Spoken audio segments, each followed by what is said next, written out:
Australian babies may be left stateless and unable to leave India as a result of changes to the country's commercial surrogacy laws.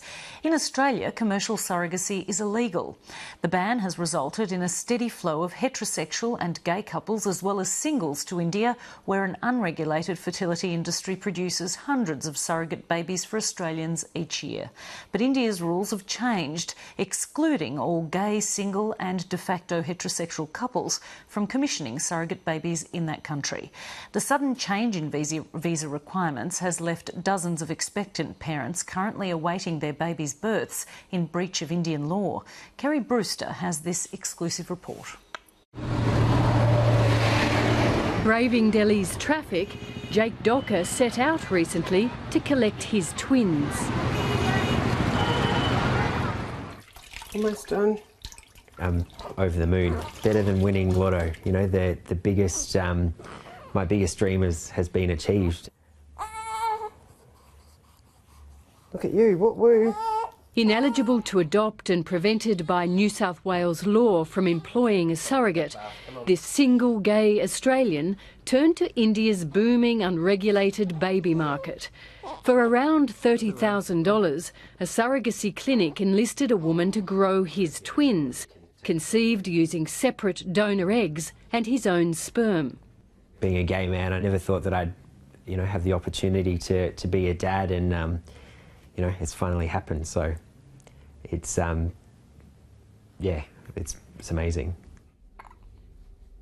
Almost 400 babies were born to Australians using Indian surrogates in 2011.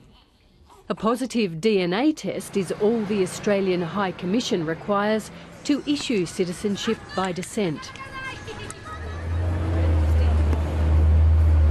Back home, the single dad knows he worked the surrogacy system in the nick of time. I was dead lucky to have done this when I did. It was certainly a now or never situation for me, and look, I'm here's the proof. I'm dead glad that I've done it now. Last December, the Indian government issued regulations for what it calls protection of the surrogate mother and child. Australians now require medical visas, and the Indian government is precise about who they'll issue them to. The foreign man and woman must be duly married, and the marriage should have sustained at least for 2 years. Then these are Australian dads, 6 Australian babies met together for catch-up, another Australian baby, another family from Australia, born in 2011, another family from Australia. Jake Docker's fertility specialist, Dr. Shivani Sachdev-Gur, says the changes have rocked the continent's baby-making industry. What we are doing is we are pleading and requesting with the government. A body of doctors, about 1,200 doctors, has written a letter and is arranging a meeting so that we can get a clarification. The impact on her business is huge. This clinic and countless others have arranged cheap surrogates for thousands of clients from Europe, North America, Asia and Australia, where commercial surrogacy is either banned or unaffordable. Dr. Sachdev-Gur says more than 1/3 of her clients are Australian gay men. The babies that are born go to families that have longed for these babies, that have gone to great lengths for these babies and provide a very loving environment for these babies. And I feel they have every right to have this. But many Indians believe gays and singles should not have surrogacy rights, and better regulations are needed. There have been reports of gay couple coming and taking children.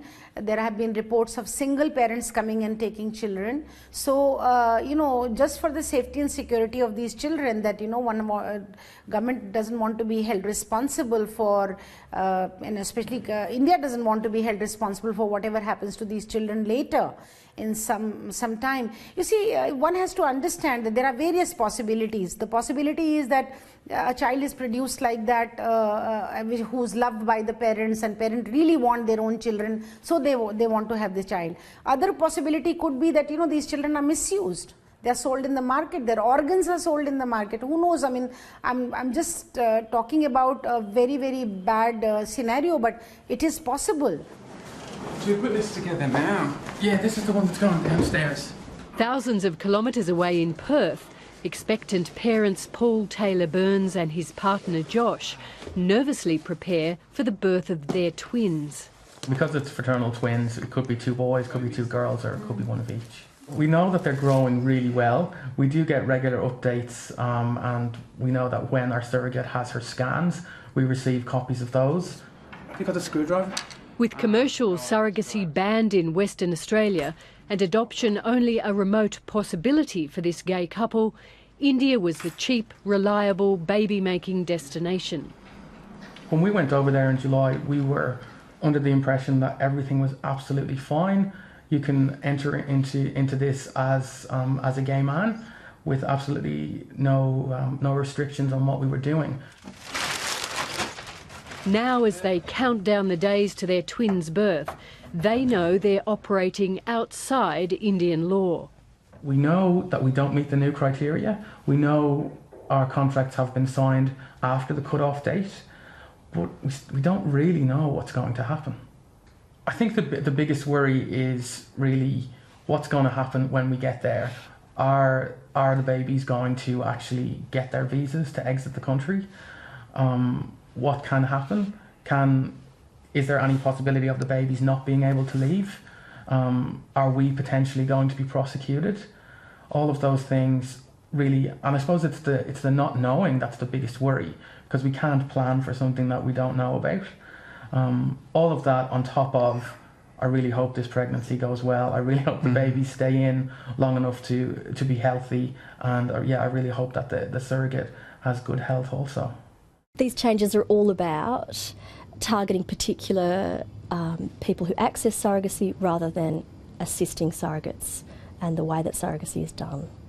Surrogacy law expert Professor Jenny Milbank says babies could be left stateless if the Department of Immigration refuses to issue citizenship to infants created in breach of Indian law. I think if this provokes a crisis within DEAC about the issuing of citizenship by descent, if they refused to grant citizenship by descent, then we would be facing the prospect of children born in India to Australian parents being stateless, with no Indian citizenship, with no Australian citizenship, and without the ability to travel across any international border. The crackdown has been driven in part by recent cases where surrogate babies born to gay parents have been unable to leave India because countries including Germany, Italy and Japan have refused to grant infants citizenship. There have also been reports of babies being rejected by their commissioning parents, and one reported case where an Australian couple took home only one baby, leaving its twin behind in India. Dr Ranjana Kumari has appealed to Australians to respect India's new regulations. I would think that any person with any conscience should not and will not engage in any kind of illegal activity, but that is not true. It's happening. If your country is not allowing you to have surrogacy and you come to India and produce a surrogate child, what will you call that? The Australian government won't say whether the High Commission will continue to grant citizenship to babies created in breach of Indian law. But it says it is providing letters to Australians who've already entered into surrogacy arrangements to assist them in getting medical visas to collect their children. Kerry Brewster, Lateline.